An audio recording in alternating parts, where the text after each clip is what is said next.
नमस्कार साथियों। स्वागत है आपका सिविल लक्ष्य एकेडमी की डेली करंट अफेयर्स प्रोग्राम में। नीति आयोग की अगस्त 2022 की रिपोर्ट में आकांक्षी जिलों में हेल्थ और न्यूट्रिशन के मामले में दूसरा स्थान किस जिले का है? इसका सही जवाब है नारायणपुर। तो नारायणपुर नीति आयोग की अगस्त की रिपोर्ट में हेल्थ और न्यूट्रिशन के मामले में दूसरा सर्वश्रेष्ठ आकांक्षी जिला है। पहला सबसे यानी अच्छा जिला कौन सा है? तो बेगूसराय है। बेगूसराय बिहार। ठीक है, ये आकांक्षी जिलों में सर्वश्रेष्ठ स्थान पर है। जबकि मेवात तीसरे स्थान पे है जो कि हरियाणा में है, और पूर्णिया चौथे स्थान पे है जो कि बिहार में है, और इसके बाद पाँचवें स्थान पर वायनाड है। ओवरऑल परफॉर्मेंस में भी नारायणपुर पाँचवें सर्वश्रेष्ठ आकांक्षी जिले के रूप में चुना गया है।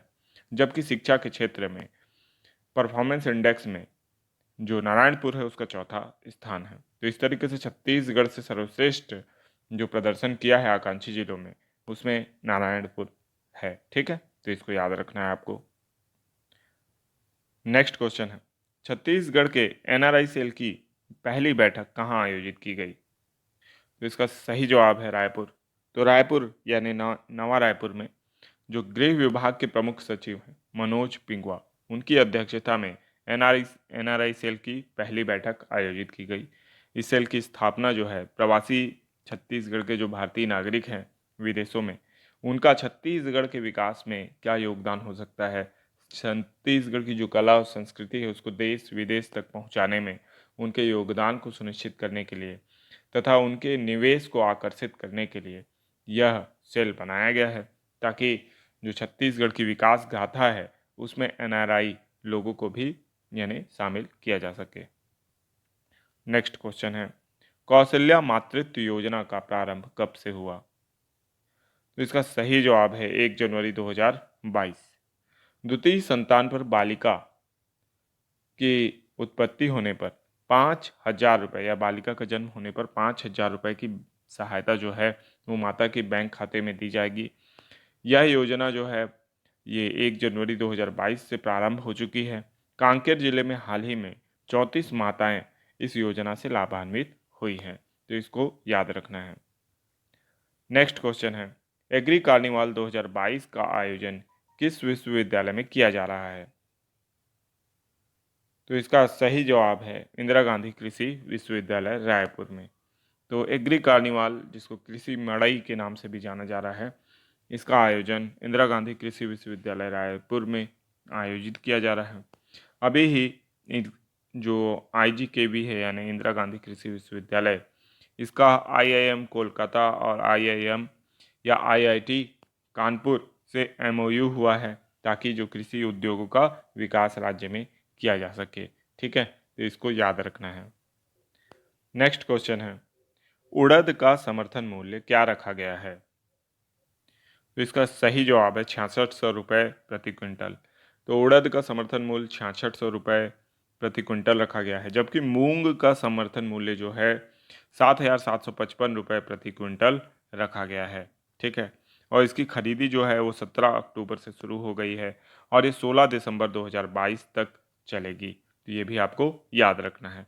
वहीं धान की खरीदी जो है वो राज्य की स्थापना दिवस यानी 1 नवंबर से प्रारंभ हो जाएगी। ठीक है, तो ये भी आपको याद रखना है। ठीक है, नेक्स्ट क्वेश्चन है, रीड एलॉन्ग ऐप का प्रारंभ किस जिले में किया गया? तो इसका सही जवाब है सुकमा। तो रीड एलॉन्ग ऐप का जो शुभारंभ है वो सुकमा जिले में किया गया है, इसको बहुत अच्छे से याद रखना है। और श्री हरीश एस, जो कि सुकमा जिले के कलेक्टर हैं, उन्होंने इसकी शुरुआत की है। ये ऐप जो है वो जो बच्चों में पठन कौशल है उसके विकास में बहुत ज़्यादा योगदान देगा, इसीलिए इसका नाम भी है रीड एलॉन्ग। ठीक है, तो इसको याद रखना है। अब आज का अंतिम प्रश्न आप लोगों के लिए है, जो कि एक होमवर्क प्रश्न है। तो बताइए, मैग्नस कार्लसन को हराने वाले सबसे युवा खिलाड़ी कौन बने हैं? गुगेश डी, विश्वनाथन आनंद, डी राजा या प्रज्ञा नंदा? ठीक है, तो इसका जवाब आप कमेंट बॉक्स में ज़रूर दीजिएगा। अब हम देख रहे हैं पिछले वीडियो का जो क्वेश्चन था, आपका होमवर्क प्रश्न, कि छत्तीसगढ़ के कितने जिले भू आविष्ठित हैं? तो इसका सही जवाब है 11 जिले। तो 11 जिले छत्तीसगढ़ के भू आवेष्टित हैं, इसको याद रखना है। और बहुत से लोगों ने बहुत ही अच्छा जवाब यानी आंसर दिया है इसका, और ज़्यादातर लोगों ने सही जवाब दिया है, और कुछ लोगों ने बहुत एक्सप्लेनेशन के साथ जवाब दिया है। तो जितना ज़्यादा आप एक्सप्लेन करेंगे और लिखेंगे, उतना ही ज़्यादा आपका जो वोकैबुलरी है, जो मतलब याद करने की क्षमता है, वो बढ़ेगी। अब चलते हैं रिवीजन प्रश्नों की ओर।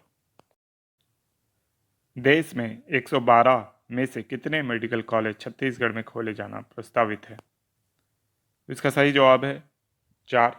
तो 4 मेडिकल कॉलेज अब छत्तीसगढ़ में खोला जाना प्रस्तावित है। इससे पहले कबीरधाम में मेडिकल कॉलेज खोला जा चुका है। अब जो मेडिकल कॉलेज खुलने के बाद टोटल 14 मेडिकल कॉलेज जो हो जाएंगे, वो प्रस्तावित जो खोले जाने हैं। ठीक है, तो इसको याद रखना है। नेक्स्ट क्वेश्चन है, देश के पहले जेल लोक अदालत की स्थापना किस राज्य में हुई? तो इसका सही जवाब है छत्तीसगढ़। तो देश के पहले जेल लोक अदालत की स्थापना छत्तीसगढ़ राज्य में हुई, इसे याद रखना है। ठीक है, और जेल लोक अदालत की स्थापना के कारण जो कैदी होंगे उनकी जेल में ही सुनवाई हो सकेगी, और बेल वगैरह की जो समस्या है वो भी सुनी जा सकेगी, है ना। तो इससे कैदियों को बहुत ज़्यादा लाभ होगा। नेक्स्ट क्वेश्चन है, आईसीसी T20 एशिया कप महिला क्रिकेट की विजेता टीम कौन सी है? तो इसका सही जवाब है भारत।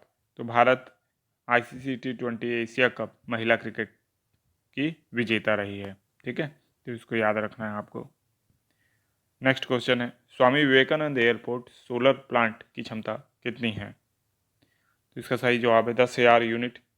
तो रायपुर में स्थित स्वामी विवेकानंद एयरपोर्ट है, ठीक है, जिसमें सोलर प्लांट लगाया गया है, जो ईस्टर्न रीजन का सबसे बड़ा सोलर प्लांट है, और इसके द्वारा लगभग 10,000 यूनिट बिजली का उत्पादन किया जा रहा है, जो रोजाना 1 लाख रुपए की बचत कर रही है। ठीक है, तो इस तरीके से स्वामी विवेकानंद एयरपोर्ट में लगाया गया सोलर प्लांट बहुत अच्छा वर्क कर रहा है। नेक्स्ट क्वेश्चन, देश का पहला राज्य जहां हिंदी में मेडिकल की पढ़ाई होगी? तो इसका सही जवाब है मध्य प्रदेश। तो मध्य प्रदेश देश का पहला राज्य होगा जहां मेडिकल की पढ़ाई हिंदी में कराई जाएगी। तो ये याद रखना है, ये बहुत ही इम्पोर्टेंट डेवलपमेंट है। नेक्स्ट क्वेश्चन है, हाल ही में विधानसभा उपाध्यक्ष मनोज मंडावी का निधन हो गया, वह किस विधानसभा क्षेत्र से विधायक थे? तो इसका सही जवाब है भानु प्रतापपुर। तो श्री मनोज मंडावी भानु प्रतापपुर क्षेत्र से विधायक थे, जिनका हाल ही में निधन हो गया। तो इस क्षेत्र जो ये क्वेश्चन है, इसको याद रखना बहुत इम्पॉर्टेंट है और आपके एग्ज़ाम में पूछा जा सकता है।